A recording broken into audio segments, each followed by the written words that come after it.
A veces la identidad se construye entre silencios y verdades ocultas. Crecer sin todas las respuestas puede ser un peso difícil de llevar, y descubrir secretos familiares abre preguntas que no siempre tienen solución inmediata. Pero también es una oportunidad, enfrentar esas verdades, buscar en medio de la incertidumbre y reconstruir quiénes somos a partir de fragmentos. Porque detrás de cada historia de adopción, detrás de cada silencio, hay una persona intentando darle sentido a su vida. Cada episodio una vida distinta, una voz que le pone nombre a lo que muchos callan. Quédate acá, que el siguiente episodio comienza en 3, 2, 1. Hola Lu, ¿cómo estás? Hola Lauta, ¿todo bien? Bueno, ella es Lucía, es una gran amiga hace muchos años, es madre de 3 hijos, de los cuales yo me considero tío, así que somos familia. La historia de Lu está atravesada al enterarse a los 15 años que su familia de crianza no era su familia sanguínea, es decir, que en algún momento de su vida ella fue adoptada. Pero antes de llegar a ese punto, que es muy importante, me gustaría, si estás de acuerdo, que empezáramos por tu niñez. Bien. Bien, mi núcleo familiar está compuesto por mi mamá, mi papá, Vos hija única. yo hija única, un tipo muy laburador, con una historia bastante compleja, mi viejo. ¿A qué se dedicaba tu papá? Mi viejo era colectivero ¿Y tu de, mamá? y mi vieja ama de casa. O sea, Perfecto. se dedicaba solo a criarme, que no era poco. Era una familia dentro de lo que uno podría decir normal. Y obviamente había muchas discusiones, muchos gritos. Bueno, nada, familia de antes. Hoy quizás más de adulta te podría decir que no era normal, pero en ese momento se consideraba normal. Llevaba una niñez bastante compleja, había muchos gritos, muchos golpes. Y sí, yo notaba, ponele, como una gran diferencia entre cómo criaban por ahí otros padres a mis compañeros, a mis amigos, y sí sentía como algo raro o diferente de mi vínculo con mi mamá. También con una historia bastante compleja, mi vieja fue criada por su abuela, por ejemplo, entonces capaz que tampoco tenía como un vínculo muy maternal en ese punto. ¿Pero vos notabas la diferencia solamente con tu mamá o con tu papá también? Duraba todo el día, la realidad es que no tengo muchos recuerdos de él. Sí, era un hombre que laburaba muchísimo, llegaba muy tarde a casa, metía muchas horas del colectivo, ¿no? A laburar. Pero sí con mi vieja lo notaba mucho. Mi viejo estallaba por momentos y ahí era donde su presencia se notaba en su enojo o en los gritos o en las discusiones. Tengo muy poquitos recuerdos quizás de calidad con mi viejo. Después, sí, lo que me pasaba de niña era como que sí buscaba parecidos, tanto en lo físico como en las personalidades, ¿no? Mi vieja era muy fanática de las fotos y me sacaba foto por todo y no había fotos de ella embarazada. Eso era algo que a mí sí me generaba como algo generaba en mí. No tenía ese pensamiento, che, ¿seré adoptada? Pero sí, esa pregunta o esa incógnita era algo que siempre rondaba en mi cabeza. Fue primera alerta, digamos, sin darte cuenta Sí, que en realidad era una alerta sí. justamente, ¿no? Sí, sí. Ahí como arranqué, ¿no? Enterarme me enteró a los 15 años. Ahí es donde yo solía viajar todos los años de vacaciones con mi abuela y nos íbamos todos los veranos afuera del país. Entonces nosotros necesitábamos sí o sí tener firmado un permiso de menor porque para sacarte del país, el cual el permiso de menor estaba firmado por mi papá y se suponía que por mi mamá, ¿no? Y estaba firmado hasta la mayoría de edad, hasta los 18 años. Cambia la ley y ese tipo de papel queda como obsoleto, no sirve más y había que renovar. Y ahí como que arranca un poco esto del enterarme de la adopción, ¿no? Un día llego del colegio, te digo, tenía 15 años, tenía que ir a educación física, me acuerdo, llego para comer, esto era rápido porque tenía que comer y salir, y encuentro un sobre arriba de la mesa. Yo sabía que era justamente el permiso de menor, que estaba al tanto. Mi mamá estaba en la cocina y decidí abrir ese sobre. Cuando lo abro, lo leo, obviamente una piba de 15 años, mucho no entendía, pero sí descubro que en todos los papeles había algo que yo estaba buscando, que era la firma de mi mamá. Firma de mi mamá, que la conozco, De pe a pa. claro. Y no estaba.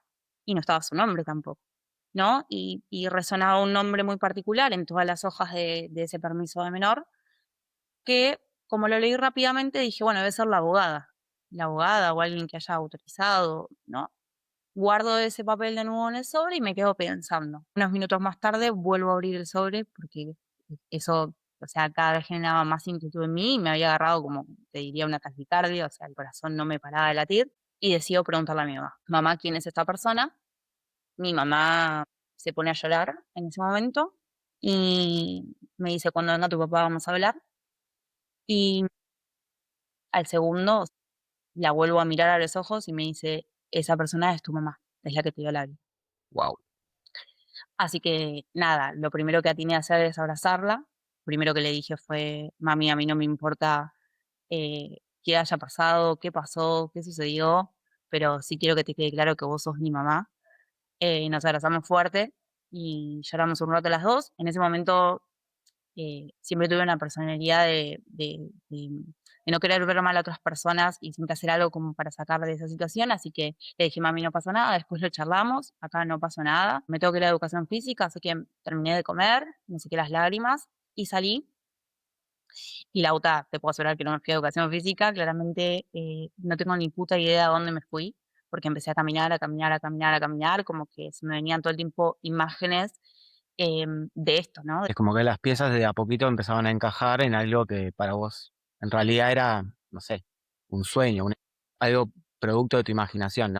Claro, Que ahora eso, o empezaba a sea, cobrar sentido. tal cual, empezaba a tener, que era una realidad. Y lo que me pasaba es esto, o sea, que todo empezaba a encajar, pero a la vez se me desarmaba todo algo que yo había construido, ¿no? O sea, una realidad. Y ahí empezaron a surgir ciertas preguntas, tipo, ¿de dónde vengo? ¿Tengo hermanos? ¿Quién soy? O sea, ¿quiénes son mis verdaderos papás? ¿Cómo serán? ¿Qué habrá pasado? ¿Por qué? ¿No me querían? ¿Me querían? ¿No tenían para darme a comer? ¿Qué fue lo que pasó? ¿Estarán juntos? ¿No? ¿Estarán vivos? ¿No? Como millones de preguntas en ese camino de esto de ir a educación física, que en realidad no voy. Bueno, ahí como arranca un poco esto. Quiero, ¿cómo fue? O sea, ¿recordás cómo fue la conversación, esa conversación con tus papás? Sí, la recuerdo. Volví a casa, ya estaba mi papá. No se tocó el tema en ese momento. Yo esperaba que mi mamá en algún momento se sentara y dijera, bueno, vamos a hablar. Las horas transcurrían y esto no sucedía. Yo me fui a bañar, cuestión que se hizo la noche, nos sentamos a cenar, nadie decía nada. Y yo muy expectante y esperando que esa conversación suceda. La primera que pone eso sobre la mesa soy yo. Y, y le digo a mi mamá, ma, ¿hablaste con papá? Y mi papá me mira y me dice, no hay nada de qué hablar, no tenemos nada de qué hablar. La persona que te dio la vida no te quiso, prácticamente te compramos, así que no hay nada que saber, no tenés a nadie que conocer. Y yo en esto me largo a llorar y le digo, pero pará, yo quiero saber si tengo hermanos, sí tenés hermanos, pero bueno, la realidad es que esta es tu familia y no hay nada más que saber. Y fue como, bueno, eh, era mi papá el que me estaba diciendo eso también, ¿no? Y es como, fue fuerte que me diga, tu mamá o la persona que te dio la vida no te quería. Fue difícil para mí afrontar esa situación internamente, porque en el momento yo me hacía la fuerte, como que no quería llorar, como que no quería hacerlos sentir mal a ellos, no me permitía enojarme.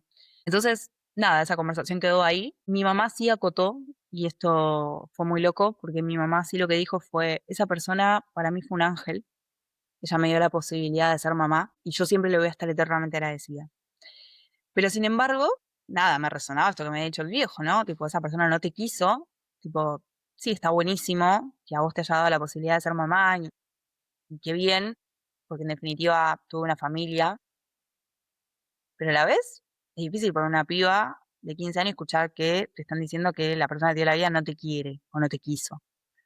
Bueno, nada, ahí como quedó esa conversación. No mucho más, no se volvió a tocar el tema.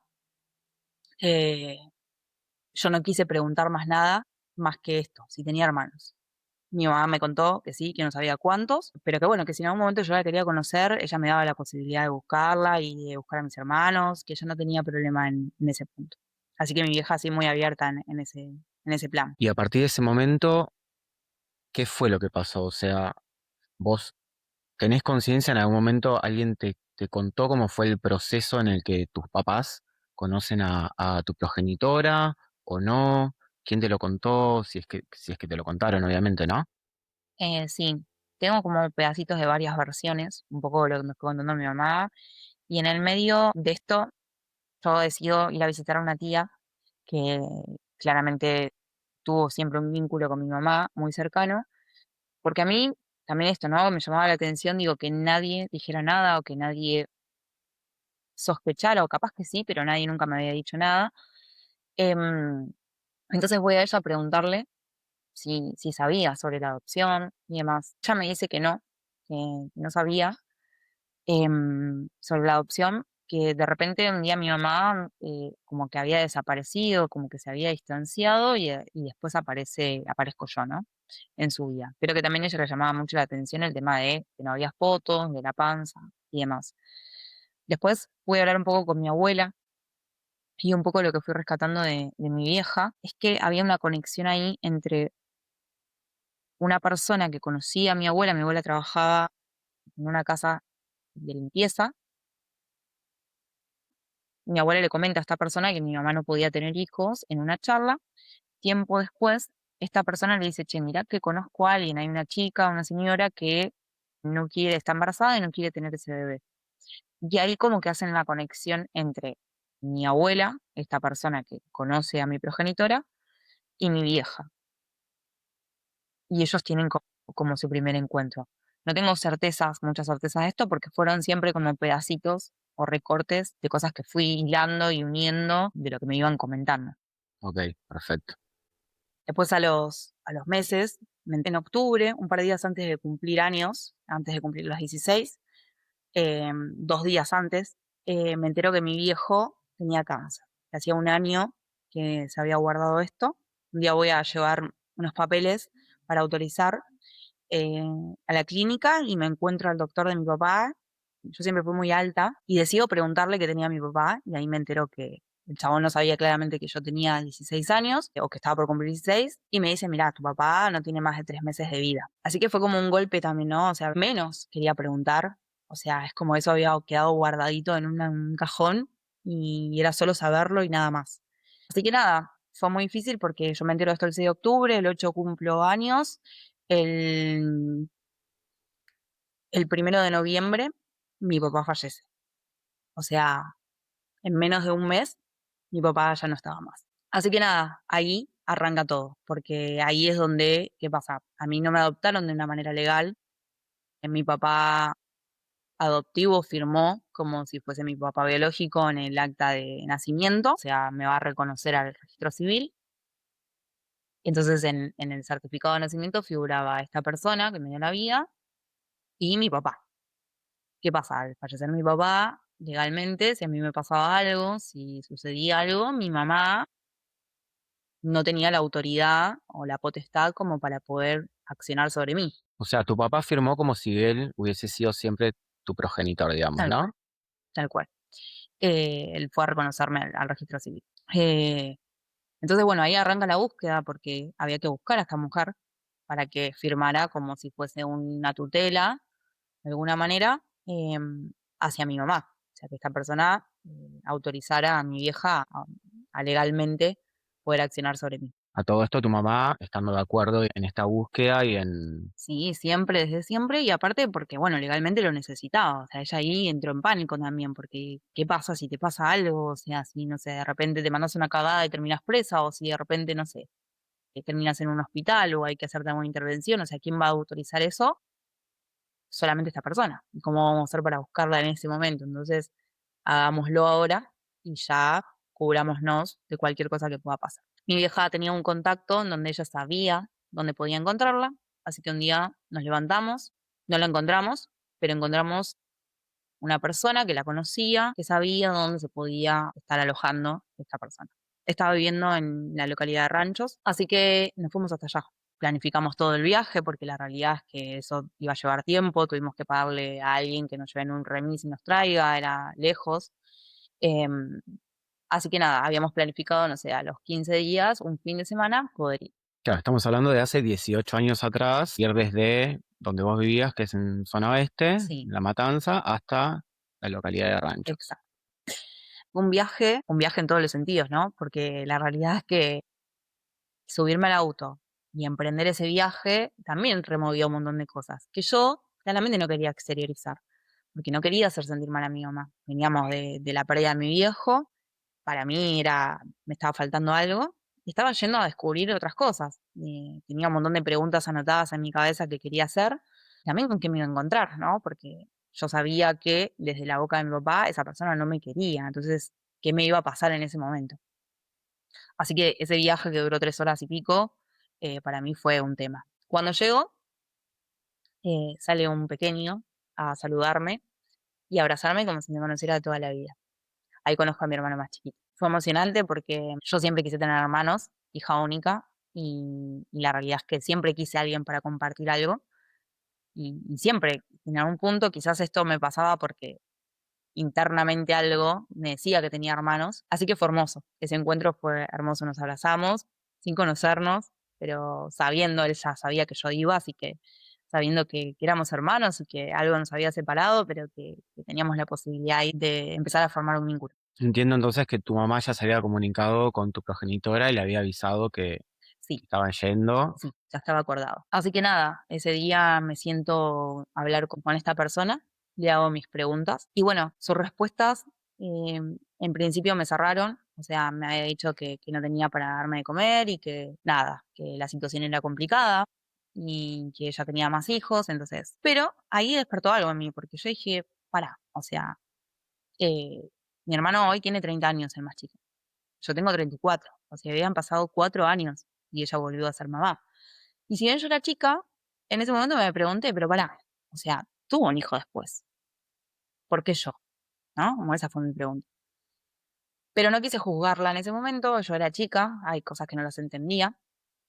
Em, Preferí empatizar con ella y entender que las decisiones que había tomado habían sido por algo y que dentro de todo yo había tenido un papá y una mamá que me habían querido mucho y me habían criado con mucho amor. em, Dentro de sus posibilidades, así que nada, como que me quedé con eso. Eh, Ella me dijo que siempre se acordaba de mí. Yo cuando la conocí tenía una pierna más corta, y que me entero que cuando yo nací, nací por force y al momento de nacer, bueno, nada, ella quedó con este problema y le quedó una pierna más corta a raíz de todo esto. No sé qué habrá pasado, pero la dañaron ahí y bueno, y quedó de esa manera. Así que bueno, era muy posible que se acordara siempre de mí. Me saqué alguna de las dudas, no todas. De hecho, me dijo que, no sé, por ejemplo, todos los 9 de octubre se acordaba de mí, sin embargo, yo mi cumpleaños es el 8, o por lo menos eso dice la partida y el certificado de nacimiento. Así que también fue como raro, ¿no? ¿A cuándo cumplo? ¿El 9, el 8? ¿Cuándo nací? ¿No? Esas preguntas que hoy, la verdad que no me generan nada, pero en ese momento, con la edad que tenía, era como, pará, o sea, otra duda más que acabas de desbloquear. Sí, mi realidad cambió totalmente, Otra vez. absolutamente. O sea, es todo completamente incierto porque ni siquiera sé el día en que nací. Y eso para cualquier persona de esa edad es un golpe. Sí, lo que le pregunté era por mis hermanos. Y eso sí, fue como muy insistente. Ella ahí me dice que tengo 3 hermanos más grandes, que ellos sabían de mí, y yo les dije que, bueno, quería conocerlos, y eso fue todo. Luego de eso coordinamos un encuentro en donde ella tenía que venir para este lado, para la zona oeste, para firmar unos papeles, que era la tutela, y ya. Eso sucedió, ella vino, firmó, y a partir de ese momento ella quedó en ranchos. Sí había comunicación con mi vieja, pero yo la verdad que prefería mantenerme en solo comunicarme con mi hermano más chiquito y ya. Como que sin entender, o sea, no porque no quería, porque en ese momento lo primero que pensé cuando la vi es, bueno, tengo 2 mamás. Hola, no tengo un papá, pero de repente tengo 2 mamás. Pero no sentí eso. Cuando al momento que yo me voy, y al momento después de que ella viene y firma los papeles y demás, no sentí eso, no lo sentí. Entonces, preferí mantenerme al margen, sin dejar de quererlo o sin dejar de desearlo, pero con un montón de dudas adentro que hicieron que por el momento me mantuviera al margen, hasta no entender qué era lo que estaba pasando. ¿Y pudiste tener una charla con tu mamá después de ese primer encuentro?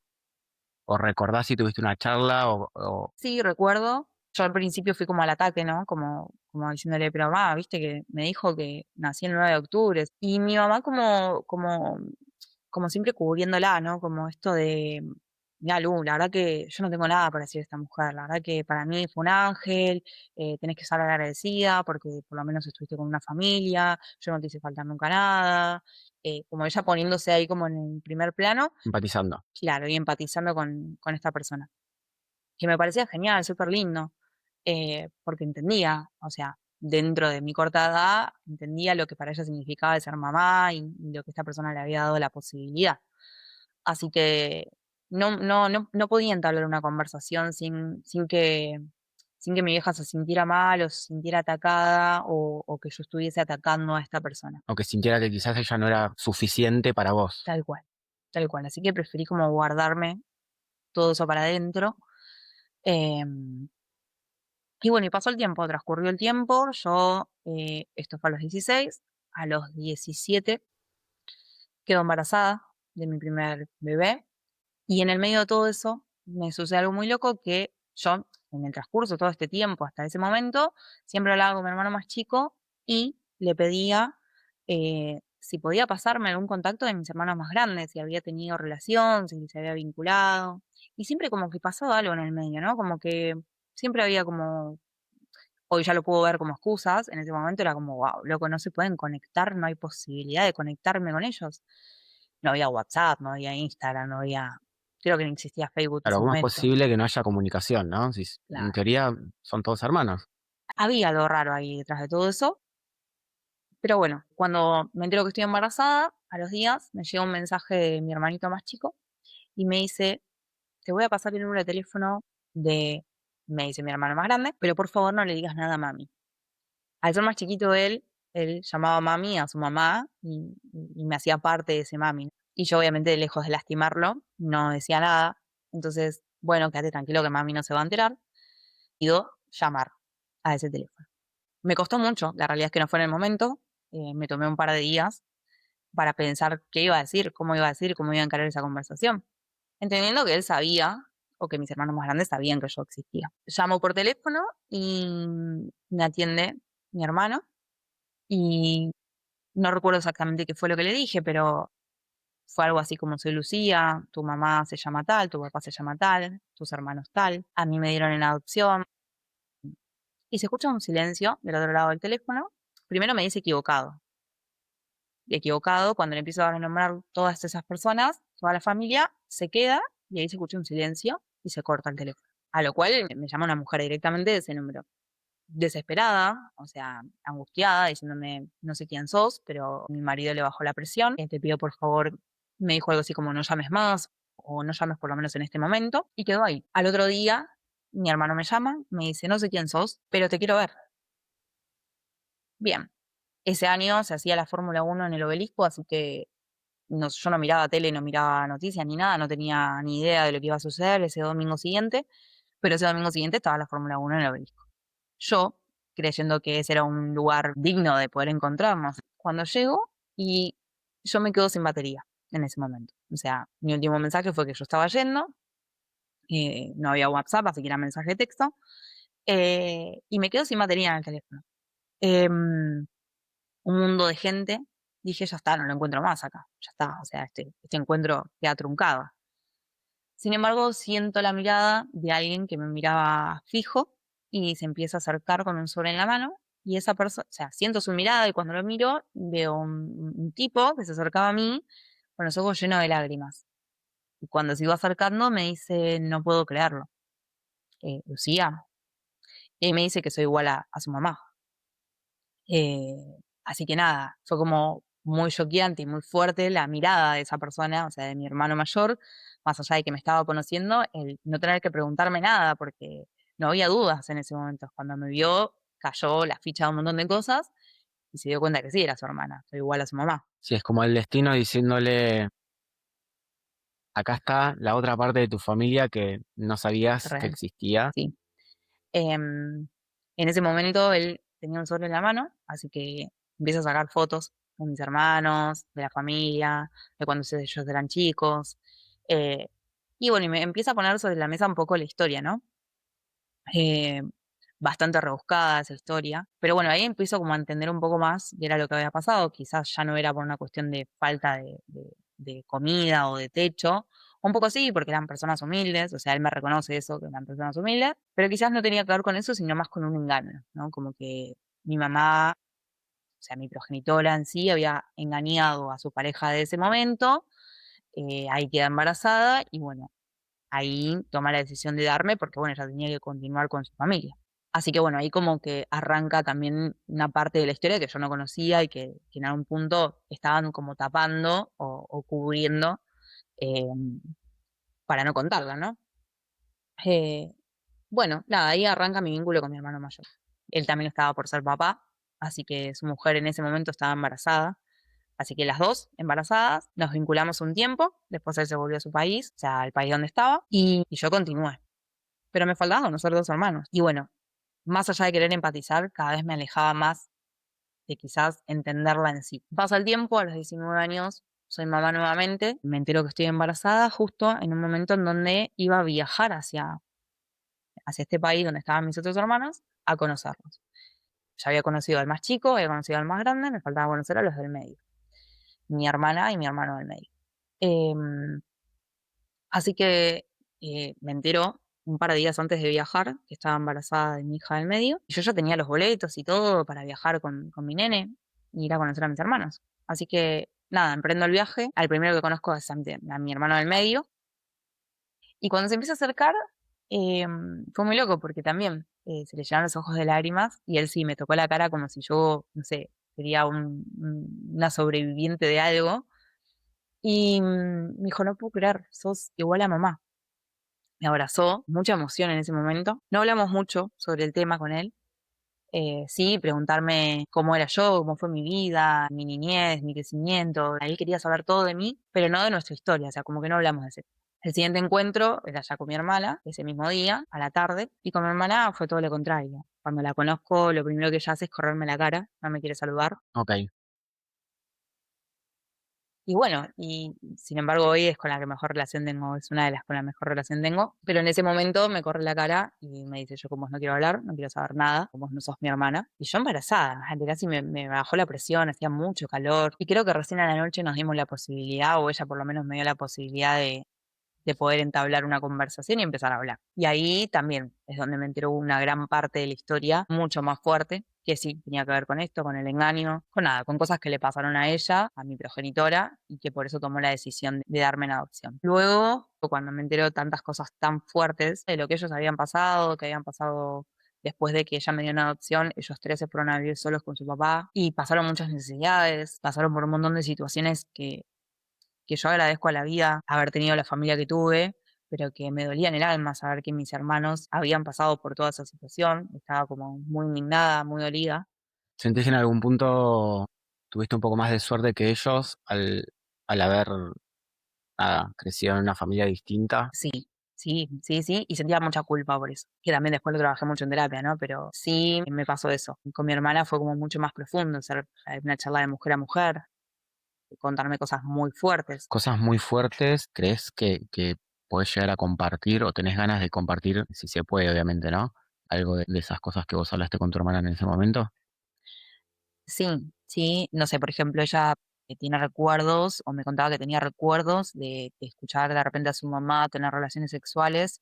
Ellos tenían como una habitación, una piecita de madera, había como una madera, y que incluso ella podía ver entre maderas y maderas, se dejaba ver como la situación en donde ellos estaban teniendo relaciones sexuales, y ella ahí al lado. No sé, de repente también me ha contado que ella no tiene muy en claro, o que no tenía muy en claro el hecho de que mi progenitor era un tipo muy violento, y la realidad es que había amenazado a esta persona a la que me dio la vida, que si yo nacía iba a prender fuego la casa. Entonces no sé si, nunca me quedó claro si en realidad se prendió fuego esa casa o no, pero que mi hermana sí, en esto que me iba contando, situaciones muy violentas de este tipo, y de que se prendió fuego la casa. No saben, o sea, como que nunca quedó claro si fue él, si se prendió fuego de manera accidental, pero sí que se prendió fuego la casa.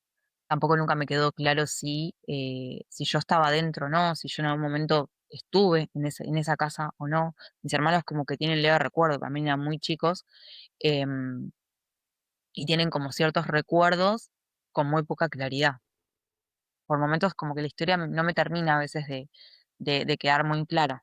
Eh, pero sí que mi hermana vivió situaciones después de todo esto, como te decía, muy fuertes. O sea, de esto de escuchar del otro lado de la pared, su mamá teniendo relaciones sexuales, después él, cuando se descubre todo esto, em, el tener que ir a vivirse con su papá y sus 2 hermanos varones, en donde claramente su papá no tenía el tacto, digo, ¿no? En esto de la higiene como mujer, del hacerse señorita, eh, entonces, nada, mi hermano después en el medio también cae en problemas de la droga, delincuencia, estuvo preso muchos años, yo como que tuvieron que pasar hambre, me acuerdo que mi hermano una de las cosas que también me cuenta es que, por ejemplo, no sé, se paraban en los restaurantes a esperar a que la gente terminara de comer para comer de los platos, de lo que había sobrado, como cosas muy, muy fuertes que en el momento, obviamente, mientras me lo iba relatando, o sea, no entendía cómo algo que veía tan lejano, de repente se había vuelto tan cercano, ¿no? Porque uno escucha historias, uno ve la tele,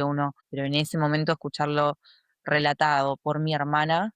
Se volvió propio. Así que nada, ahí es donde yo empiezo a soltar esto de forzarme todo el tiempo a empatizar o al querer entender a mi progenitora, cuando después de mucho tiempo entendí que no tenía por qué hacerlo. O sea, no la juzgo, pero sí entendí que no tenía por qué entenderla o estar en algún punto agradecida. Digo, no, como que las cosas que sucedieron, sucedieron y ya, fue su decisión. Sí agradezco el haber tenido la familia que tuve, pero bueno, no hoy siendo madre, adulta y después de haber escuchado las historias de mis hermanos, la verdad que había tomado la decisión de ya no empatizar o no forzarme a eso. Bueno, nada, ahí a partir de ese momento empiezo a tener vínculo con mis hermanos. Mis hermanos no sabían que yo existía. Para mis hermanos yo había nacido muerta, o por lo menos eso era lo que le habían dicho, ¿no? O sea, que tus hermanos se enteran que de vos, ¿no? Se enteran de vos en el momento en que vos lo llamás a tu hermano mayor. Hasta ese Exacto. momento ellos no tenían ni idea de tu existencia. Exacto. Y bueno, nada, lo termina de confirmar cuando me ve. Después él se contacta con mis otros hermanos y le cuenta la situación, pero bueno, ellos sí, claramente me reconocen el hecho de que ellos no sabían que yo existía. Sí, los tres se acordaban de la panza, los tres se acordaban de esa situación, pero ellos siempre se quedaron con que yo había nacido muerta. Y continuaron su vida y vivieron toda su vida creyendo eso.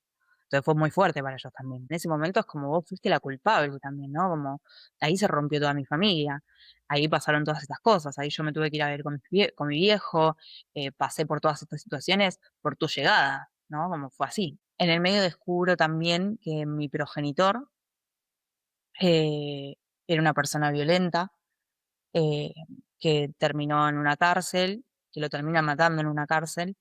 ¿Sabés por qué estuvo en la cárcel o por qué lo terminan matando en la cárcel? Sí, también tengo como una versión muy fina. La realidad es que siempre fue como muy traumática esa parte y es muy loco que me lo preguntes, porque bueno, sí sé que terminó en la cárcel por haber matado a una persona, una mujer, entiendo que fue violencia de género.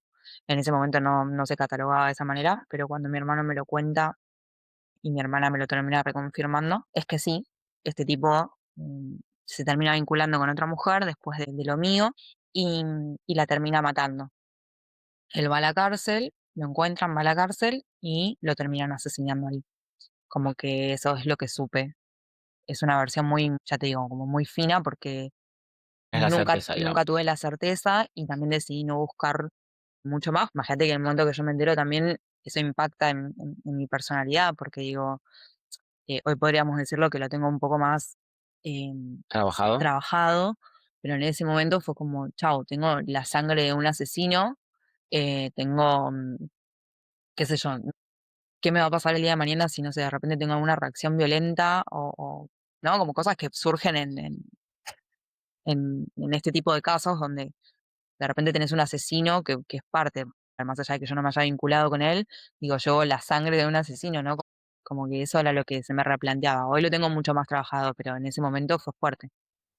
La verdad que nunca descubrí quién es, sí tengo el nombre, sí siempre supe el nombre, pero había decidido no buscarlo. Em, y ya, o sea, eso es todo lo que supe de él y me quedé con eso nada más. Y preferí dejarlo ahí, como que para mí lo más importante eran mis hermanos y ya. Em, Mi mamá cuando era chica mirábamos muchas novelas, mi hija miraba muchas novelas, novelas en donde quizás, viste que antes era muy común relatar como historias de adopción. Me acuerdo más de una ocasión que ella me preguntaba y me decía, ¿qué harías vos si yo te digo que sos adoptada? Como preguntas que también de alguna manera inducían a esa duda, ¿no? Que se despertaba en mí. Y nada, más, ¿qué voy a hacer?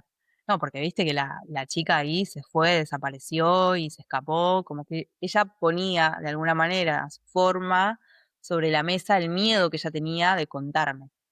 Que tampoco la juzgo, ¿no? En ese momento, qué sé yo, las cosas eran diferentes. Sí creo que cualquier persona que es adoptada tiene el derecho totalmente de saber de dónde viene.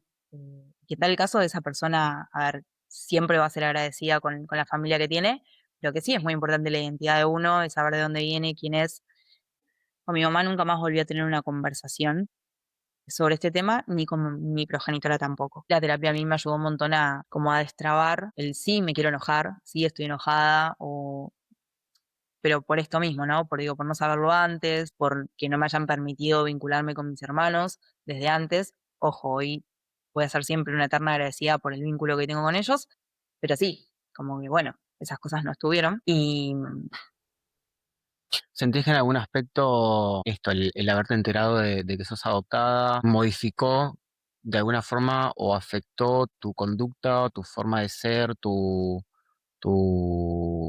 confianza, digamos, de cara en la vida, por ejemplo? ¿O sí, al contrario? sí, en algún punto sí, y en el otro punto todo lo contrario. O sea, soy una persona que entiende que los vínculos, que los lazos sanguíneos no son importantes al momento de vincularse con alguien o desvincularse con alguien, ¿no? Pero sobre todo, más allá de mi historia, mi maternidad fue lo que me hizo como entender que, no sé, entender muchas cosas de mi vieja, por ejemplo, entender que quizás ella al no haber experimentado un montón de cosas, también empecé a entender su comportamiento, o sea, en esto, ¿no? Cero empatizar conmigo, cero entender lo que a mí me pasaba, cero escucharme. O sea, ¿qué sentís con todo esto? No, ni en pedo. Y Mm. en el caso con tus hijos, por ejemplo, Y en mi caso con mis hijos, todo lo contrario. Justamente esto me llevó a ser mucho más empática, a todo el tiempo poner sobre la mesa lo que a ellos les pasa. Y al momento de contarle mi historia también fue como fuerte, porque no deja de ser parte de su historia. O sea, es parte también de su identidad, más allá de que sea mi historia, repercute en ellos también. Al momento de contárselos, también fue como muy fuerte el entender de que su abuela no es su abuela sanguínea, así que también fue como un desafío para mí contarles a ellos. Yo tenía mucha urgencia de contárselos, esperé el tiempo necesario y prudente que vayan creciendo y vayan entendiendo, pero a los 10, 12 años de mi hijo más grande me senté y lo hablé con ellos. eh, Ambos lo entendieron. em, pero también fue una jugada de sensaciones y de sentimientos y de remover y donde, bueno, les estaba contando algo que era parte de su historia, ¿no? ¿sentís que a la hora también de criarlos, esto, el saber eh, parte de tu historia, porque por ejemplo cuando nació tu primer hijo, vos había cosas que todavía no las tenías claras y hay cosas que recién las empezaste como a descubrir recién con la llegada de tu segunda hija. ¿Sentís que en algún punto eso te afectó a la hora de criarlos? ¿Te generó algún tipo de inseguridad? Sí, primero porque uno va creciendo también y va entendiendo un montón de cosas. No fue lo mismo ser mamá a los 17, ser mamá a los 19 y luego ser mamá a los 30. Entonces, sí, mi historia afectó en algún punto en eso y me hizo mejor. Sí, siento que me hizo mejor. No sé cómo hubiese sido sin esta historia, ¿no? Quiero que mis hijos siempre sepan toda la verdad con respecto a sus papás, con respecto a mí, quiero que siempre, siempre, no quiero que haya dudas sobre su verdad, su identidad, quiénes son. Em, Como que me dispuso de esa manera la situación, ¿no? Pero cuando me pone la vida siendo madre, ¿no? Y entendiendo de qué cosas eran las que yo no quería para mis hijos y cuáles sí.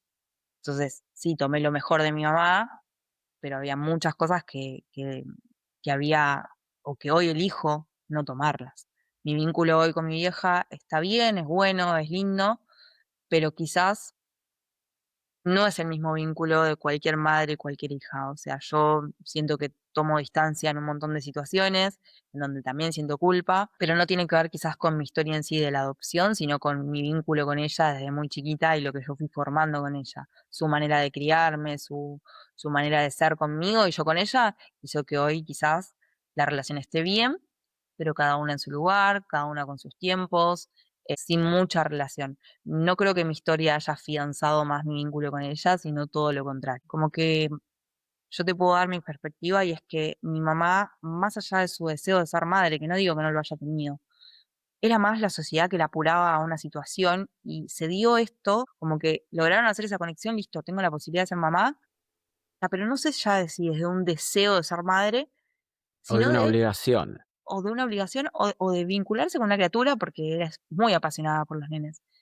Pero tiene una manera, y ahí es donde sí, la crianza es un tema para ella porque claramente la criaron como el orto, o sea, no por mi abuela, sino por mi bisabuela, y no desde un lugar malo, digo, por no querer criarla, sino porque claramente antes, mi mamá es paraguaya, vine de un país en donde, nada, en ese momento las cosas eran como muy rígidas, se cagaban a palo, como muy estrictos, y ella se crió por su abuela. La realidad es que no tenía la mejor, Un ejemplo a claro, seguir exacto, de lo que hoy en día podría llegar a ser, no sé, algo positivo, por ejemplo. y hizo lo que pudo, entonces, también. Bueno, y yo quiero volver un poquito al momento en que vos decidiste empezar terapia. ¿Empezaste terapia un poco para tratar sobre cuestiones de tu identidad o fue más por otras cuestiones de la vida, digamos? Sí, fue por otras cuestiones de la vida. Creí muchos años de mi vida que eso no me había afectado o que no generaba nada en mí. Ya tenía un vínculo con mis hermanos, que era lo que quería, ya estaba siendo madre, formando mi familia, entonces como, bueno, no, nada de todo esto afecta a mi vida cotidiana. Arranco terapia por otras cuestiones de la vida y viste cómo es la terapia, que te termina llevando a, a ciertas cosas y a revisar para atrás para poder seguir para adelante, ¿no? Em, y la terapia me ayudó como a destrabar quizás ciertas cosas que tienen que ver con mi personalidad, con mi identidad más profunda, con parte de esa historia que me atraviesa y que yo había creído sanar, pero que no. Y ahí empiezo a revisar un poco más. Cuando esto se abre en terapia y, y mi terapeuta me pone como ciertas preguntas que tienen que ver con esto, con la historia, con mi pasado, de dónde vengo. Empiezo a entender de que había muchas cosas que yo sí las creí injustas en esto de que no me hayan contado, de que no me hayan dicho.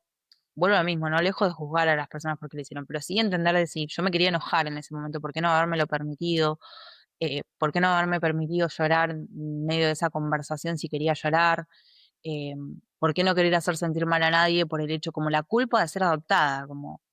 Y después el ser agradecida. Yo tenía que ser muy agradecida. Uno diría que en esta generación, nuestra generación, siempre tuvimos, ¿no? El ser agradecido. Tenés un techo, tenés comida, tenés familia, tenés... Entonces sentía culpa por eso, porque yo tenía que ser agradecida. ¿Qué estaba diciendo? O sea, ¿qué voy a decir? ¿Que está mal que no me hayan contado la verdad o que yo tengo que ser agradecida y punto? Y bueno, sí, uno tiene que ser agradecido, pero también digo, no, si uno se puede cuestionar y poner sobre la mesa, cuestionarse o cuestionar ciertas cosas es para definir y para entender y para clarificar todo eso que internamente después termina jugando una mala pasada en la vida porque eso a mí después me llevó a quizás no poner en palabras cosas que me pasaban por no lastimar a alguien o no exteriorizar eso que yo sentía por no lastimar a alguien, por no hacer sentir mal a alguien. Por tener que ser empática, por ejemplo. Y bueno, sí, eso generó todo un tema en terapia. Creo que una de las cosas que sí me ayudó a destrabar fue eso, no sentir la culpa de mis preguntas, de mi laguna, de todo eso que yo sentía y que quería saber, no sientas culpa. Es eso, ¿no? Como eso me ayudó a entender la terapia.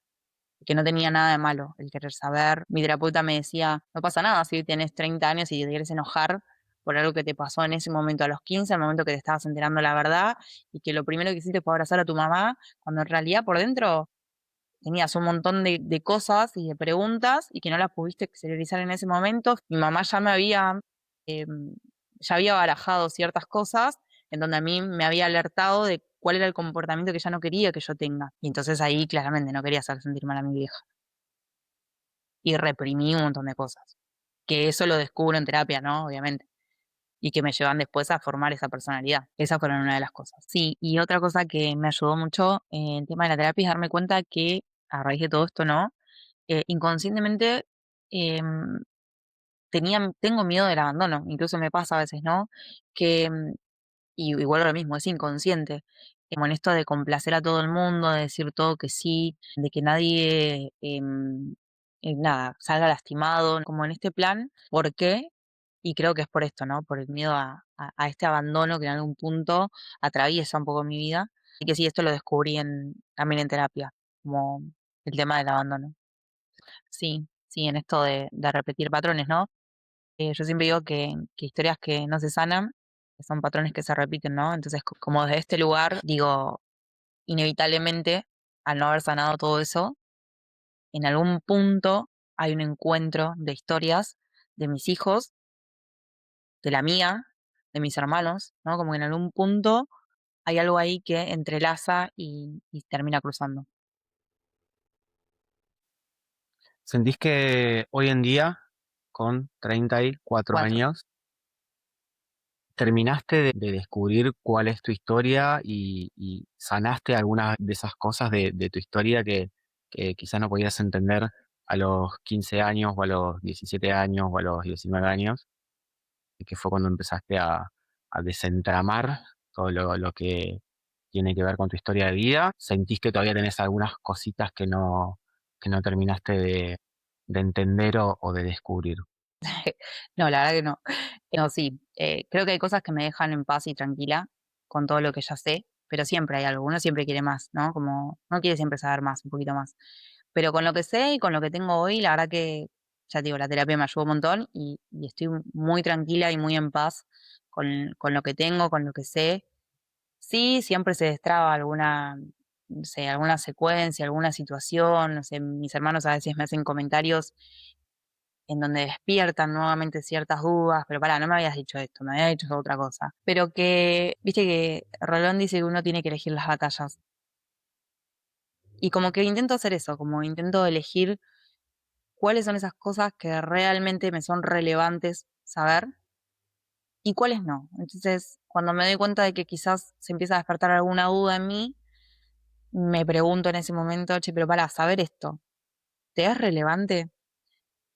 Y cuando descubro de que no, digo, bueno, intento Me bajo. claro, me bajo de esta, intento como respirar, como mirar para adentro, entender qué hice con todo eso de mi historia y de qué manera repercutió de manera positiva, qué hago y cómo me reconstruyo en el día a día desde ese lugar, desde lo que se formó en mí, el hecho de haberme enterado de ser adoptada y de todo lo que pasó, siempre lo llevo a mi día a día, en esto de ir siempre con la verdad, con la honestidad, de ser cálida y empáticas con otras personas al momento de expresar algo, de presentar un enojo, de presentar un dolor, tipo, siempre ser muy seguir siendo cuidadosa con eso, pero sí exteriorizarlo, ponerlo en palabras, porque por muchos años me guardé un montón de cosas que me hicieron mal. Entonces, sí, intento como rescatar lo positivo de todo eso que me pasó, de toda esa historia, que en definitiva no tiene nada de malo. Em, pero sí en el contexto, cómo sucedió, hicieron que yo reprimiera un montón de cosas. Bueno, ¿qué hago con todo eso? Hoy como adulta es mostrarme en mi día a día lo importante que es el poder exteriorizar y sacar para afuera en la medida que uno pueda, ¿no? Y poner en palabras lo que a uno le pasa. Sí creo que de mi historia rescato eso, como esa parte. ¿Sentís que en algún punto tuviste el miedo de repetir algún tipo de patrón después de conocer la historia de tu progenitora? Creo que los repetí en algún punto. Mi progenitora tuvo 3 parejas o 3 relaciones con las cuales con los 3 tuvo hijo. Hablamos de otra cantidad, ella tuvo con su primer pareja 3 hijos, después nací yo y después mi hermano más chiquito. O sea, 3 historias en algún punto y yo también tengo 3 historias. Y fue muy loco cuando me empecé a dar cuenta de lo que estaba sucediendo, porque dije que loco, no, uno no quiere repetir historias, y sin embargo, el destino, la vida, el no sanar, el no curar, el no poner sobre la mesa ciertas cosas para poder sanarlas, hacen que inconscientemente uno termine repitiendo ciertos patrones o ciertas, que capaz que no tienen nada que ver, yo siempre lo llevo como a algo muy, una mirada muy por afuera, digo, qué loco, ¿no? Que me haya sucedido esto sin buscarlo, pero sucedió así, son 3 historias. Yo tengo 3 historias para contar, mis hijos van a tener siempre 3 historias para contar, y mis hermanos también en algún punto. Así que sí. ¿Tienes algo para decir o alguna sugerencia o alguna palabra de apoyo para personas que quizá están en la misma situación que vos o que hayan vivido una situación similar o que tengan dudas sobre su identidad? Si tienes alguna palabra de apoyo, alguna sugerencia. Sí, que es muy importante confiar en la intuición de uno, en lo que uno siente adentro, que es importante escuchar esa voz. Y después, que no está mal buscar, que no está mal el querer saber, siempre y cuando eso que descubrimos o que sabemos podamos transitarlo o transportarlo en nuestra vida de una manera sana. Y la única manera es ponerlo en palabras. Creo que si hay algo que yo tengo para decir es eso, como no está mal buscar y que el encontrar tampoco genere culpa ni un problema después en transcurrir la vida, ¿no? Como que eso sume y que no reste, por más dolor que genere, porque cualquier historia o cualquier cosa que uno no sabe, esa incertidumbre puede traer algo bueno o puede traer algo negativo. Y que tampoco está mal, o sea, es parte de la historia de uno y eso, que no sientan culpa al momento de buscar, Uno elige qué hacer con eso, ¿no? tal cual. Bueno, Lu, muchísimas gracias. A vos, Lauta.